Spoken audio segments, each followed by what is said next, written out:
Good morning to everyone watching us live on Zoom and Facebook, and welcome to this morning's edition of SCMAP Live, Supply Chain Efficiencies, New Normal versus Back to Basics, presented in partnership with Anaplan and Vuealta. I'm Ana Rosa Ochoa, your host for this hour. So this morning, we will explore whether what we consider as basic concepts that makes a competitive and world-class supply chain, particularly demand and supply planning, sales and operations planning or S&OP, and integrated business planning or IBP are still relevant after the upheavals and disruptions caused by the COVID-19 pandemic. In the past 18 months or so, we have seen behaviors as well as the emergence of new supply chain concepts such as last mile logistics, lean logistics, and among others. So can we effectively implement this without setting up what we know as the basics?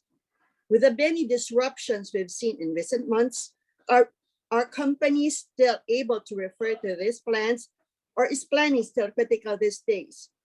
Or is it all about execution? So we will be delving into these questions with the help of our panel of supply chain professionals, and you can ask your questions too. We will have a short Q&A at the end of the main panel.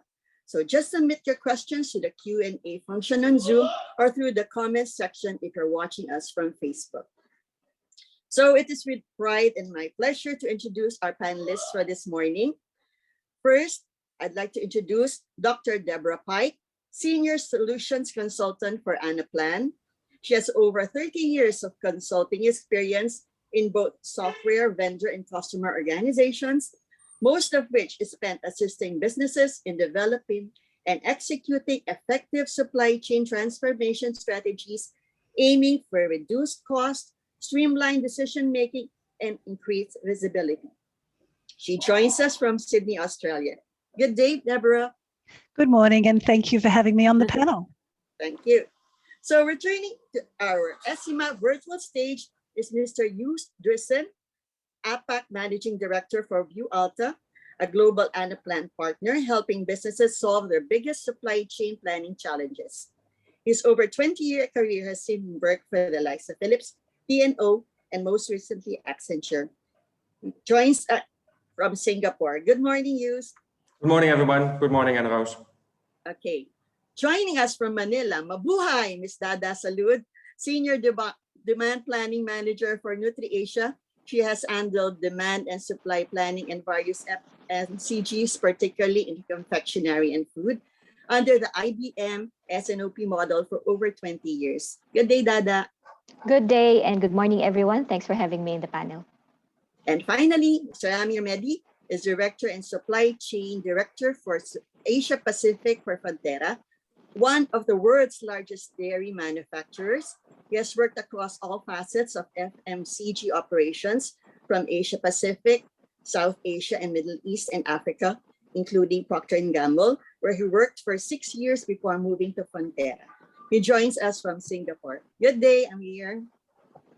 Morning, everybody. Thanks for having me over. Really looking forward to the session today. Okay, so we have a lot of things to cover for this morning. So let's dive into the questions. So as mentioned earlier, we have seen the emergence of new supply chain concepts such as during this pandemic, like last mile logistics, reverse logistics, lean logistics, and others. Are any of these new strategies possible without ensuring you have your supply chains properly set up? So in other words, can we move into new norms without aligning our basics first? So I'd like to ask Dr. Deborah, Dada, and Aamir. Thank you.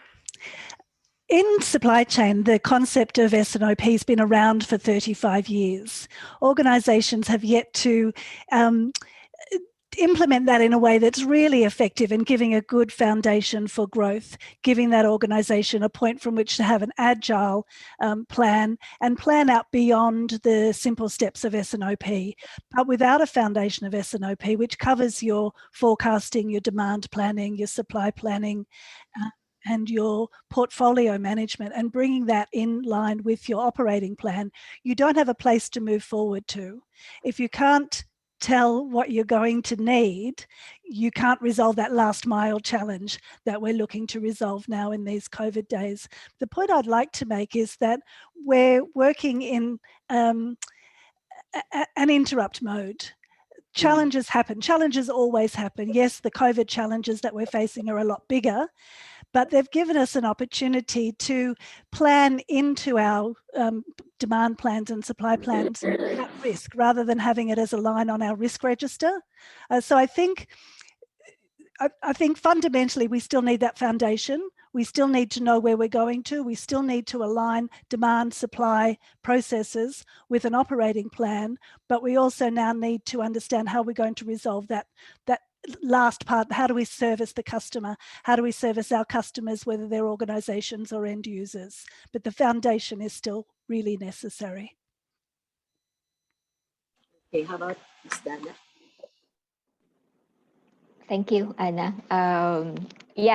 I agree with Deborah. So she mentioned about the importance of having the plan ahead of execution in the Philippines. During the peak of pandemic period, the challenge in demand planning was actually the level of demand that happened during the peak of pandemic period was not in any way in any of historical information available in the data. So even with the most sophisticated forecasting tool that you have, if the demand that was happening at the peak of pandemic has not been realized in the past 100 years, I think we will never get the information correct. So Deborah mentioned also that level of agility that we needed to transform ourselves into at the peak of pandemic in order to capture the real demand happening at the peak of pandemic, and how the plan is being adjusted and how the supply chain was able to respond as well with agility both in planning and execution. Okay, thank you. How about Aamir? We hear from you. Yeah, I think both Deborah and Dada have covered the realities of that we all faced. I think now after 1.5 years, it seems very relaxed when you talk about it. But I mean, at that time, there was almost no history available, and all your BAU methodologies were not necessarily as useful. But as Deborah said, right, the fundamentals of how you plan your business, the fundamentals of how you want to execute a disruption. The only thing that changed was the scale of the disruption, right? It was probably unprecedented. And I think the first thing that was very important was to remind our team members that those principles don't necessarily change. You have to still abide by the same things which have worked for us in the past. We just need to make sure that we are now ready to handle the scale of this disruption. And I think that played out differently for different markets, different organizations. And there was very little you could learn from history to be prepared for it. But if you stuck to those same methodologies, same principles, same ways of working, which you have created to guide you when such a thing happens, I think that worked over time. They worked well. So for me, I think that's the only small build in addition to what Deborah and Dada said, because they already covered the main part of the question quite well. Okay, thank you, Aamir. So I'd like to ask Joost and Aamir now. So 1.5 years into this COVID pandemic, so what do you think is more relevant to us? The basics of supply chain or more advanced concepts?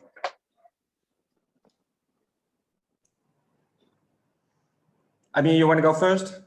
No, I think the spotlight's on you. You go first. Very good. Now, yeah, I think you need absolutely both in this case. So some of the basics absolutely need to be in place to support the necessary advanced developments that are coming at us in supply chain. The foundation of supply chain is really in planning properly, as reliably as possible. Inventory planning is quite challenging with demand not always fully clear, naturally varying quality of raw materials, obviously.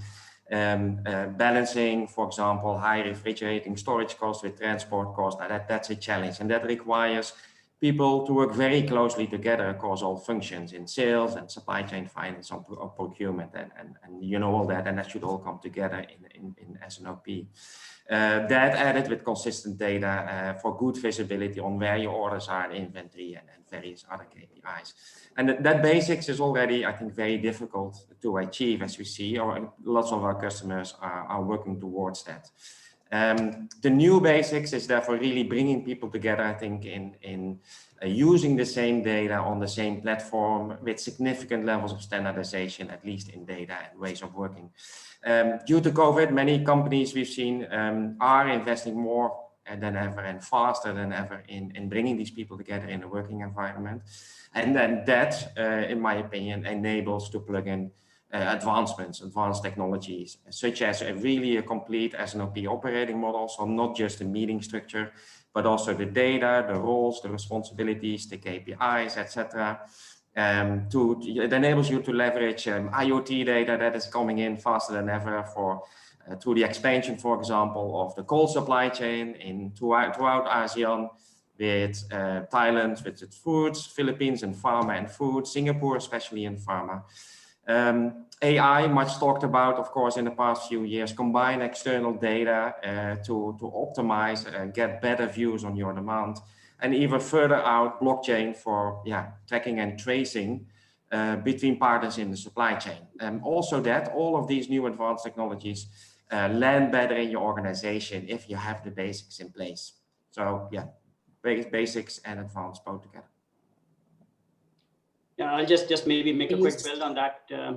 As you said, I think for me, the other interesting observation was those companies which were already on their journeys to incorporate advanced technologies. I think they have benefited, because to start something like this in the middle of a crisis is not that easy. You need to find that bandwidth, right?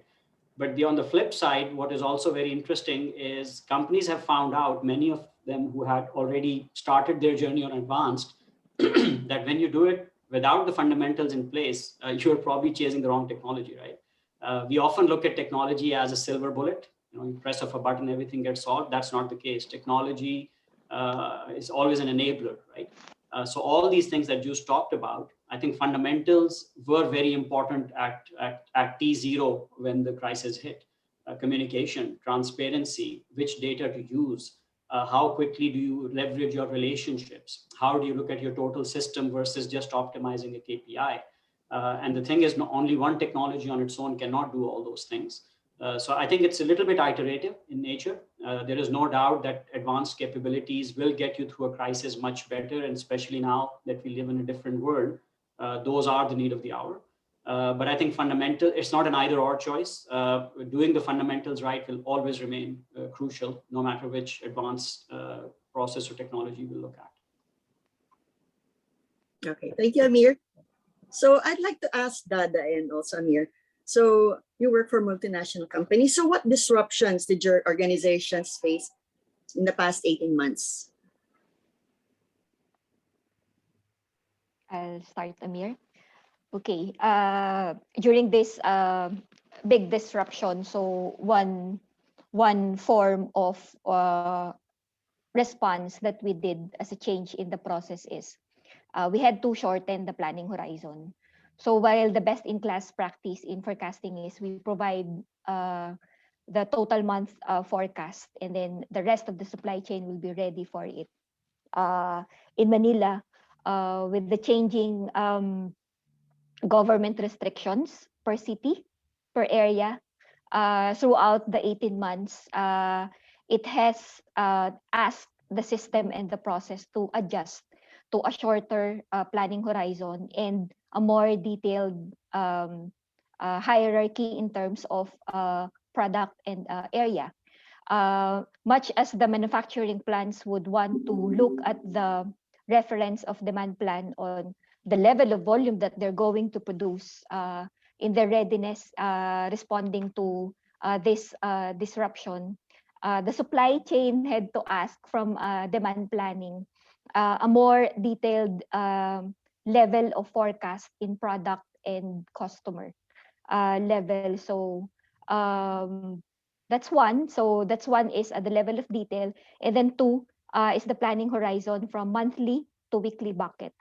So we had to had a rebalancing planning alignment with the supply chain, everyone in the supply chain on a weekly basis. So that's one of the major disruptions in the process. And then, as mentioned, since we have the process and the systems in place, and then everything followed. And then from there, everyone was able to adjust. And I think the peak of the pandemic in the Philippines was in March and April.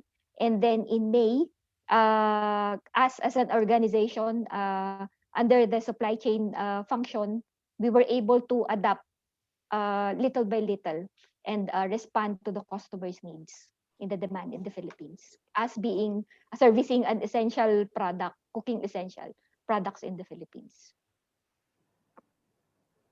Dada, was there a shortage of raw materials for your company too during this time? The thing with us during this time, the peak of the pandemic, March and April, happened when we were nearing end of the fiscal year. So somehow the company was ready in the levels of inventory in raw materials, packaging materials, and finished goods, as well as the inventories in the trade. So it was good for us actually, but it was only good for a number of months, first 2 months, because after that, the problem really was more on people in the manufacturing plants.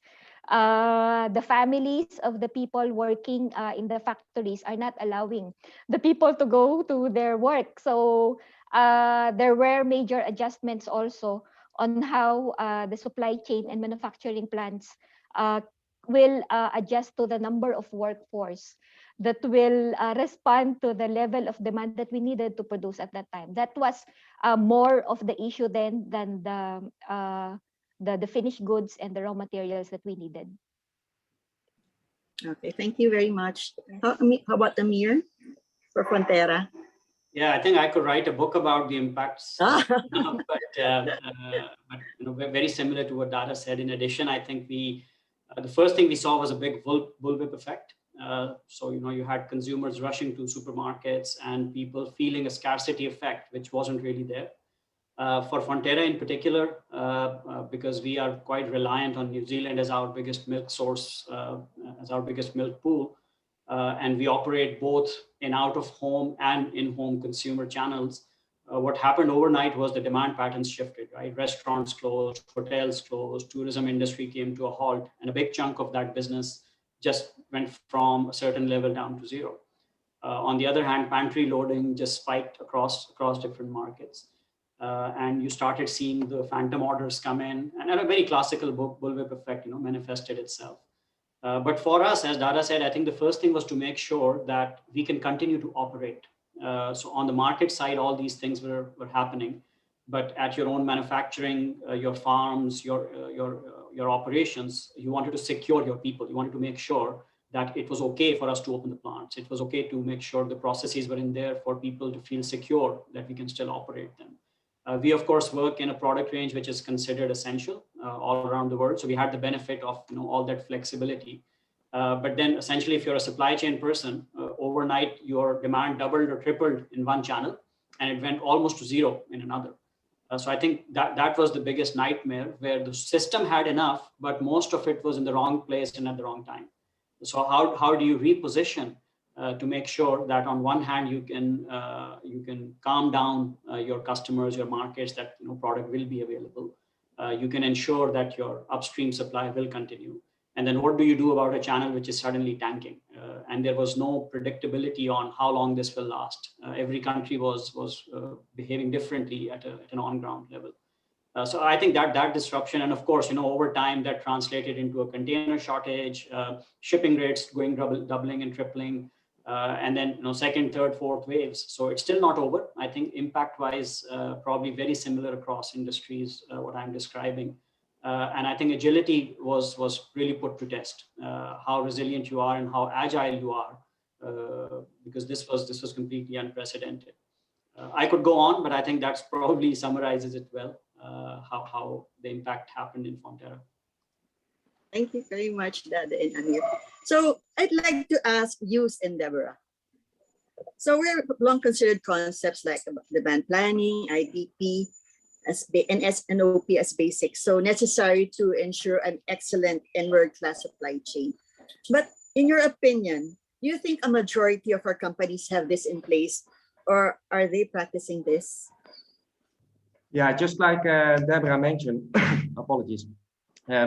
Just like Deborah mentioned, S&OP has been around for 35 years or so. Many companies talk about it, and this is an area where we're gaining significant experience over the past few years. All these companies work to improve their S&OP capabilities, but the maturity levels and the practices really differ.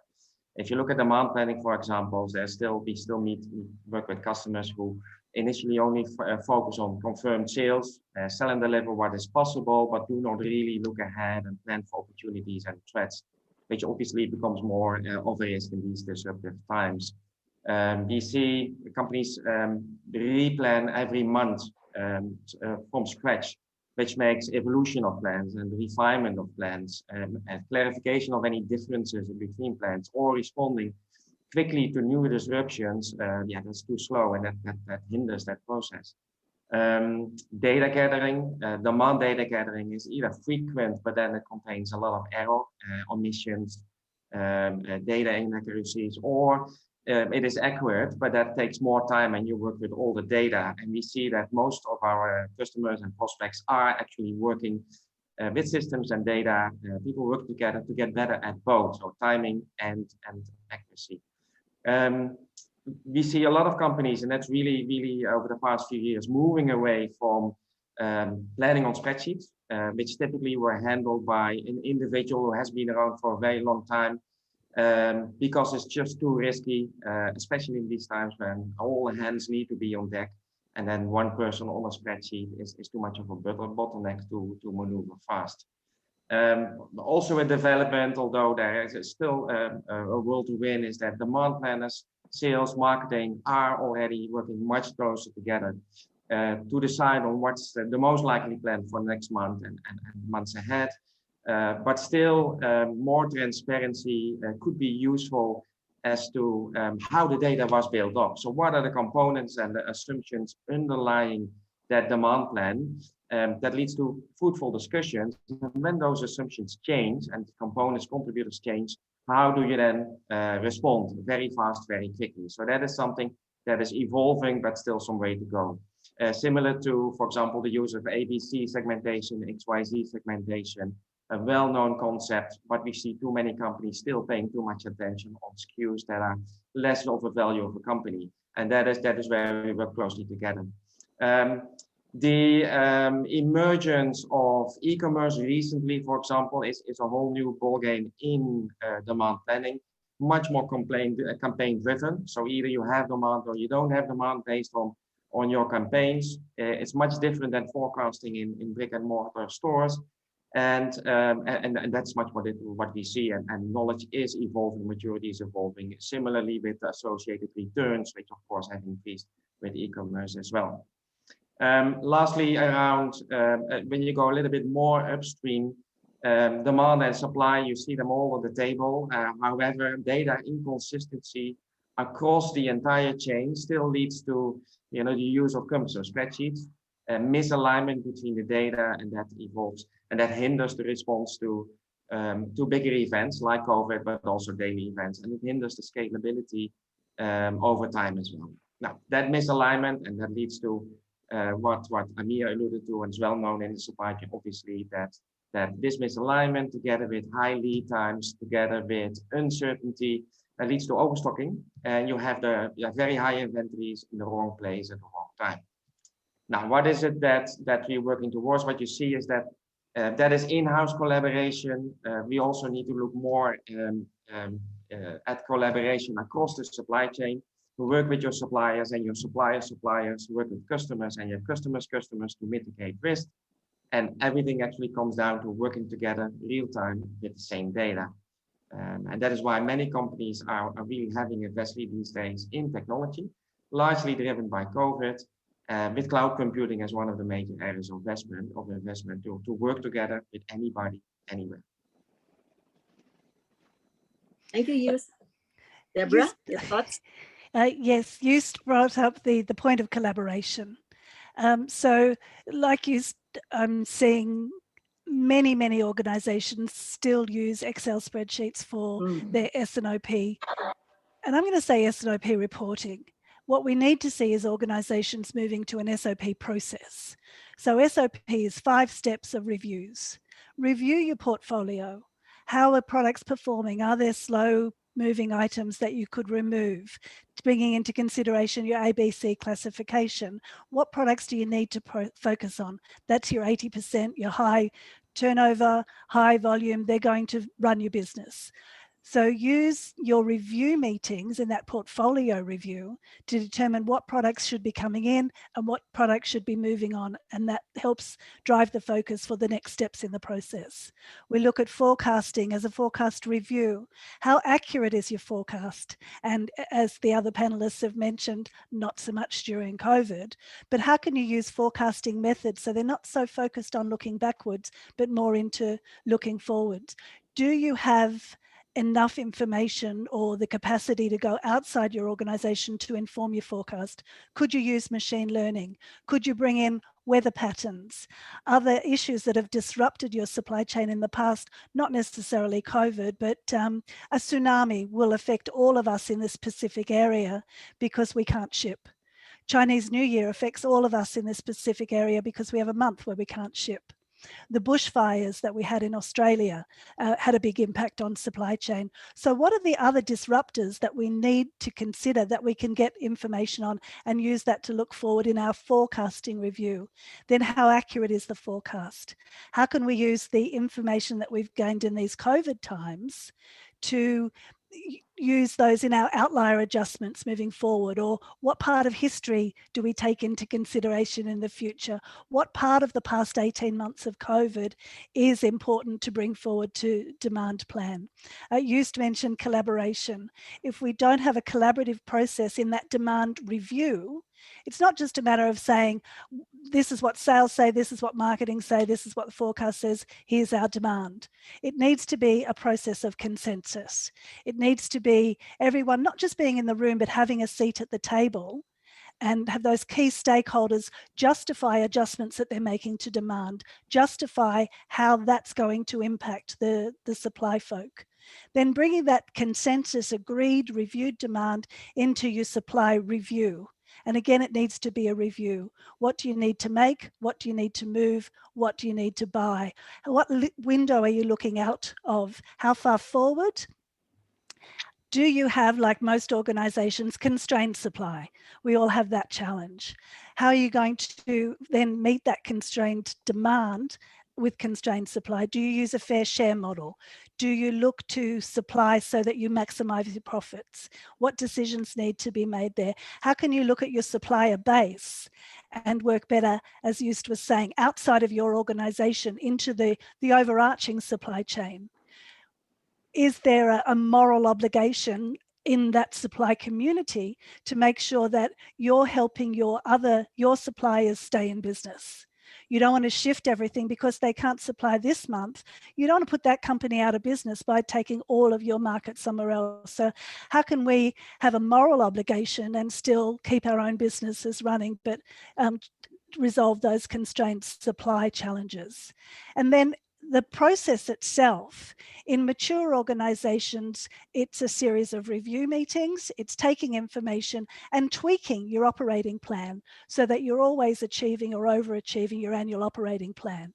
In immature organizations, what I see is a series of Excel spreadsheets being used to report KPIs, and the focus is on that KPI report that goes to the executive, always looking backwards, never looking forwards.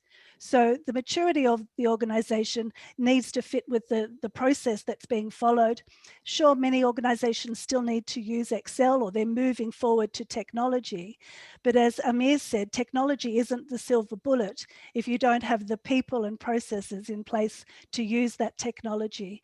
So we're seeing that, 35 years on, we're seeing S&OP being bedded down a lot more, but it needs to be done in a way that aligns with the maturity of the organization in a collaborative way that informs the operational processes of the organization to arch back to finance and achieve those strategic targets. Wow, that has been a very interesting and insightful discussion. So many new learnings, new reminders of what we need to consider in planning. And we have to take a short break though. So we will be back after 5 minutes. We all have dreams for our business in the future. Dreams to be better, faster, bigger. But to make those dreams a reality, you need a plan forward. Yet if traditional business planning worked, you wouldn't still be dreaming about the future. It would be a reality right here, right now. At Anaplan, we believe connecting strategy and plans to decisions and results is a new way forward today. Anaplan transforms how you see, plan, and run your business, giving you insight on performance now and predictive views of what's next. Only Anaplan reveals the brilliance hidden within your company, powering its potential to grow and helping you seize opportunities you see right now and the ones you could never see coming. With Anaplan, you're sure to make the right moves right now to drive your business forward. Anaplan Forward.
Welcome back to SCMAP Live, presented in partnership with Anaplan and Vuealta.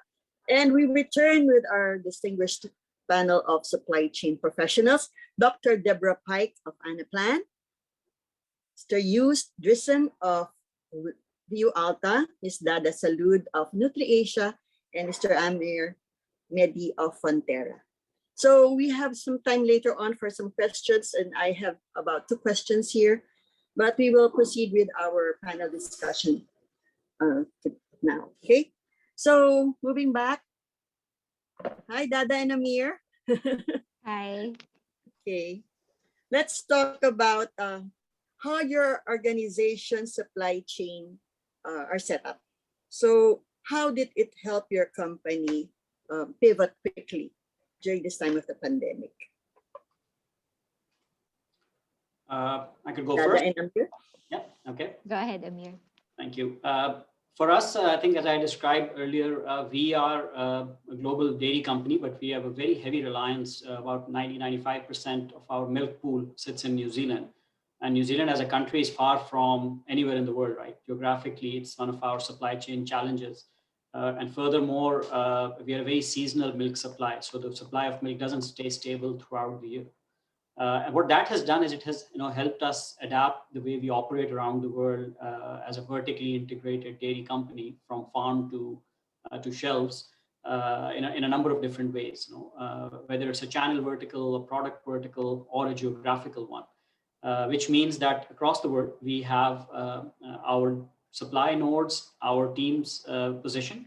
And when, of course, the pandemic hit, we had to rely on that total system synergies that you need to look into. You stop or at least pause the local supply chain focus and try to zoom out and see how is the impact playing out in different parts, and can the sum of this be bigger than the individual parts put together.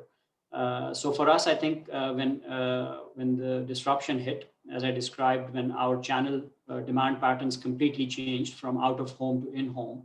The reality is that you cannot just simply switch a 25 kilo block of butter to a home consumption, because that's where they buy a 200 bar of butter.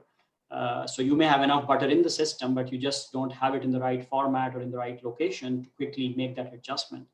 But what we did have were some, or still do have, were some fantastic relationships across our markets with our customers, with our manufacturing sites, including the third-party manufacturers.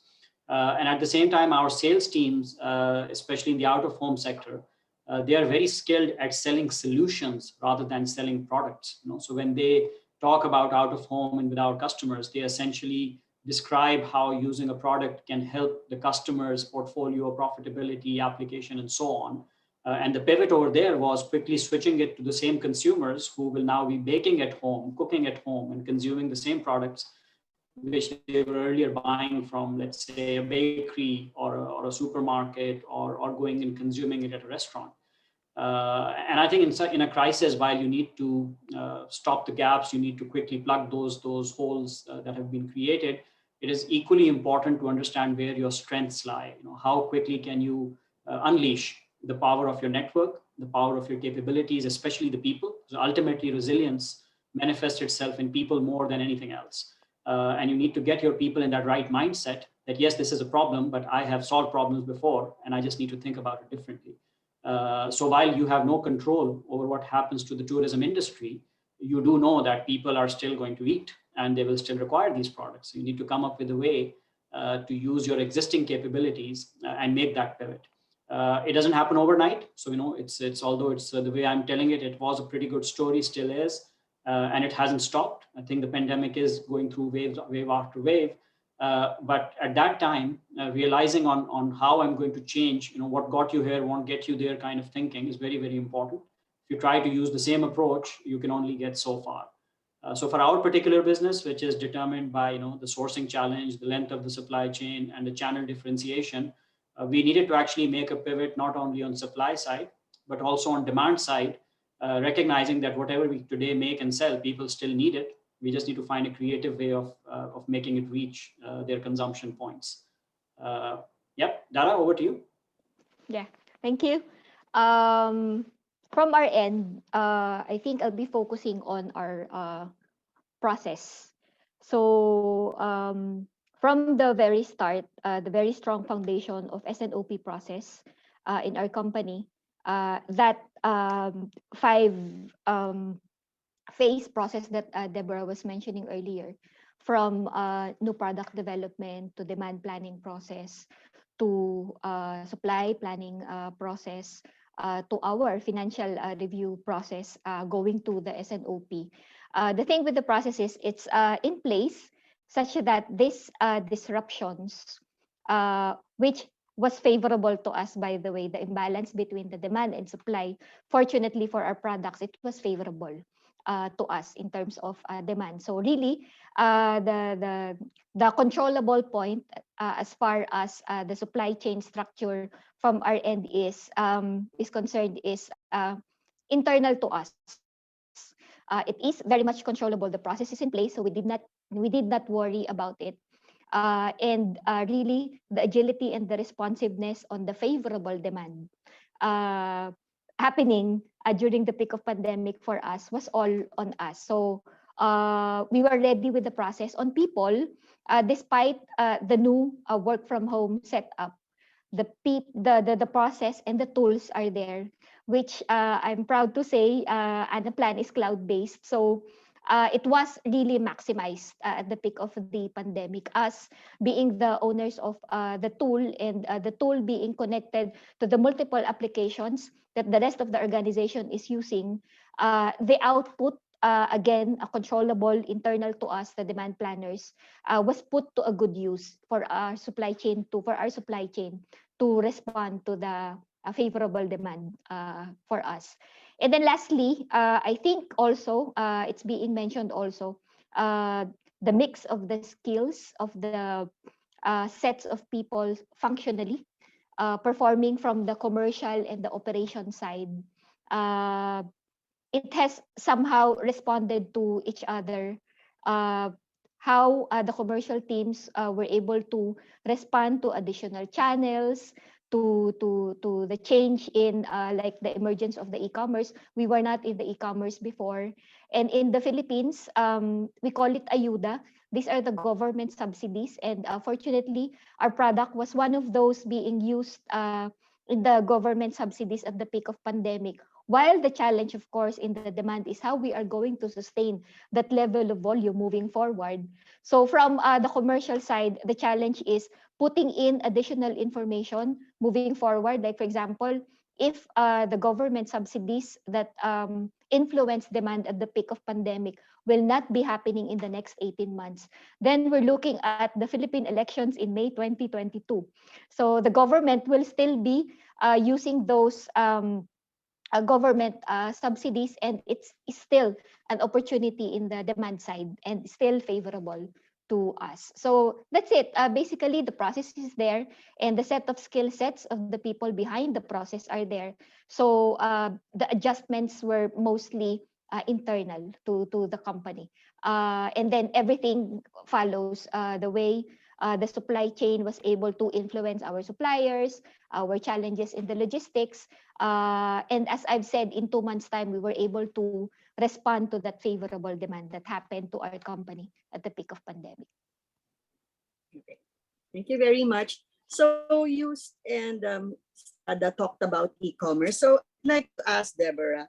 So the pandemic has forced companies to explore alternative, non-traditional ways, like especially in e-commerce because of the lockdown. So how do we ensure the sustainability of these new channels? Deborah?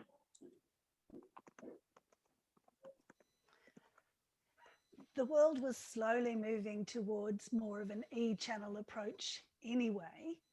And I think what this has done is it's certainly moved that forward. I'm in Australia now, I'm in Sydney. We're in a stay-home order.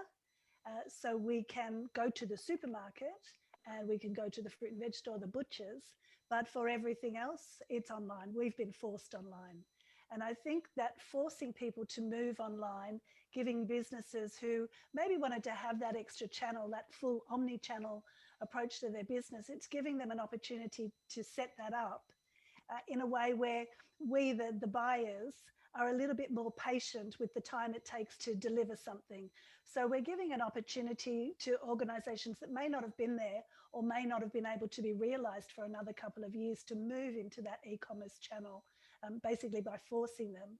The challenge for the organizations is how do they fulfill demand? Do they have a separate warehouse that's fulfilling that online demand, or do they use the traditional method of warehousing? should businesses be moving to a hub and spoke model where some of for their warehouse management, where some of the spokes are fulfilling orders, omni-channel orders or e-commerce orders that are local to their community. So I think it's an opportunity to look at the supply network and how that can be managed and how that can be managed in the organization's favor. Don't lose revenue. Plan your distribution. So it's an opportunity to extend that S&OP process out into distribution requirements planning. To take the business where, as I say, you're being forced to go rather than necessarily following that business plan that might have 2 to 5 years out. With a captive audience, certainly in Sydney, it's a captive audience, and I'm sure it is in other places in the world, where those stay-home orders, they're going to cycle through for the next 2 or 3 years as the vaccines roll out to people and we're able to move more freely. So I think it's a channel that we'll move to and will completely change the way we shop. You know, think about it, years ago, we didn't have mobile phones, we didn't have apps, but now this is how we run our lives. Very soon we'll all be just doing most of our shopping on the internet. Delivery will improve when there aren't so many restrictions on the workforce that can go to work in these pandemic times. So I think it's a fantastic opportunity to move channels for businesses. Okay, thank you very much, Deborah. So considering all that we have discussed this morning, I'd like to ask all of our panelists, what is more critical in your opinion, supply chain planning or supply chain execution? Anyone? Let's go first. I'll start. Okay. Without a plan, you can't execute. Without a recipe, Aamir talked about cooking at home instead of going to the bakery. Without a recipe and ingredients, you can't bake a cake. Without a set of instructions, you can't bake that cake. So without a plan, you cannot execute. Without an effective plan, without a collaborative plan, without a plan that's aligned to strategic objectives, you can't execute. So I think the plan is more important, but it's also a fundamental part of execution. Any other thoughts from our panelists? I could go if you like. I think I fully agree with Deborah. I think planning is very, very crucial. But it reminds me of a quote, I think it was Mike Tyson or Holyfield. They said, everybody has a plan until you get punched in the face, right? So I think in terms of planning, it's also very important that your plan has that flexibility built around it. Oftentimes, I mean, right now, after the 1.5 years of learning, if our business continuity plans prepare for another COVID, we will fail because the next crisis will not be a COVID. It will probably be something else, right? So I think within that planning, you need to not only sort of account for your ability to execute or even build that ability. For me, I think the balance is, if you use the word critical, Anna, the balance between execution and planning is more crucial than individual parts being more critical. And you cannot do one without the other. But of course, planning is important because in a crisis, if you panic, which is the most common response, you're more likely to get things wrong than get them right. So if you are prepared, whether it's a contingency plan, whether it's a backup of a backup of a backup plan, that is the right sequence of doing it. But plan alone wouldn't be good enough either. So it's probably the balance, in my opinion. Yeah, I support that definitely, Deborah, Aamir.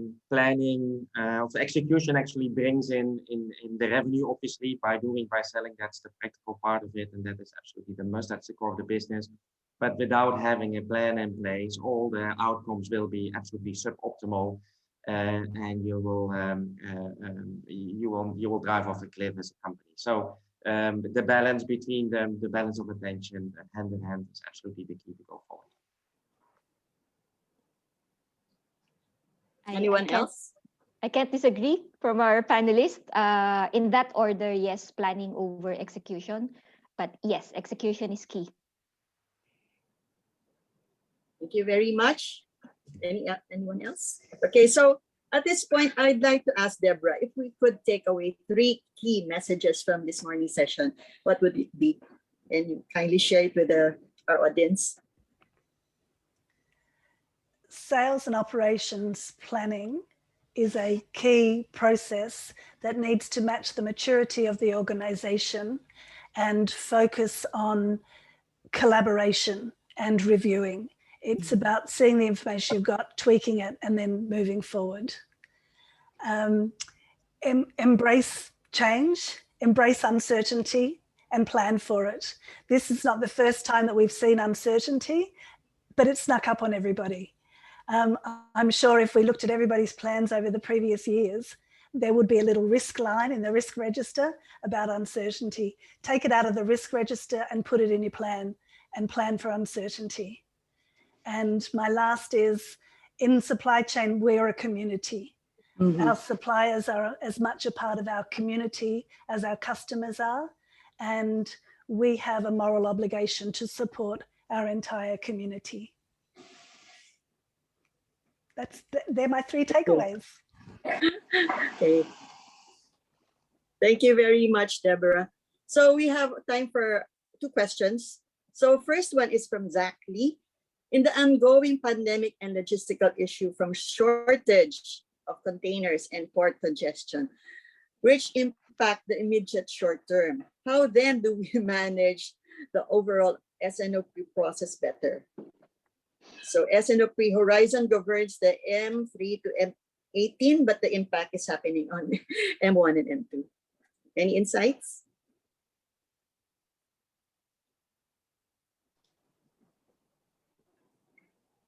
I could go if you guys like. I think on S&OP, I tried to also answer it in the chat window. I believe, I think at a very mechanical level on Zach's question, S&OP is long-term horizon. It encourages you to look at a 2-year, 18-month horizon, but there is an integrated part which looks at the short term as well, the tactical window, if you like. So your integrated tactical plan is intended within the IBP process to address something like this. I mean, I know the question is beyond S&OP, right? It's not just about, so S&OP is a process, as Deborah described it. You can have tools, you can have process, but ultimately it's much more about people and behaviors. Something like a port congestion or a shortage of containers or freight rates recently, it's not in your control. In most cases, you can do very little about it, right? If shipping lines choose to move east-west, and you lie somewhere in the southern hemisphere, you are at the mercy of these external realities. You can't do much. S&OP as a process will not help you fix it. S&OP will certainly help you, or IBP will certainly help you manage it from a stakeholder perspective as much as you can do it on ground. So in my experience in IBP, it's as much about communicating and keeping your stakeholders informed of the impact as it is important to do something about that impact. Right, and if you're talking about a solution, which is probably beyond S&OP, one thing which, within the key messages, which Deborah very nicely articulated, redundancy, guys, is not necessarily a bad thing. If that's my big takeaway from this crisis. We always attach a negative connotation to the word redundancy because it's considered a loss, it's considered a non-value added part. But I think we've learned that if you do it smartly, redundancy does help you through times like these, right? So that's probably 2 areas where I would briefly touch base in response to Zach's question.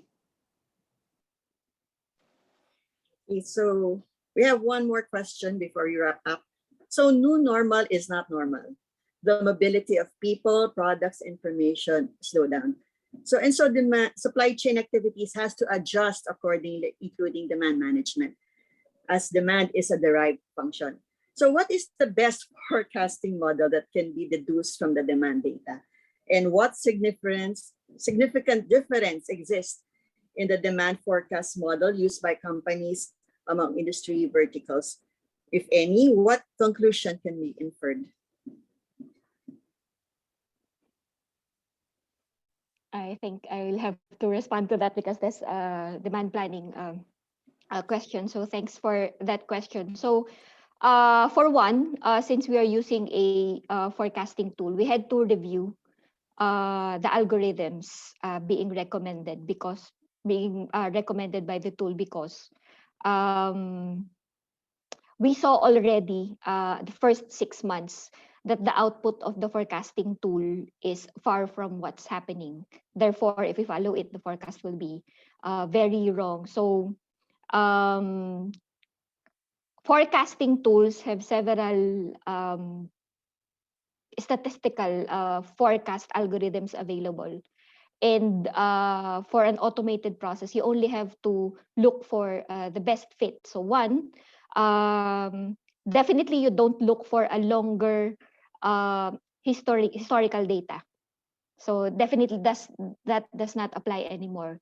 And then second, you have to put additional information in the inputs to the demand plan. Before, when we talk of media as an incremental to the forecast, we're only talking about TV, radio, and print.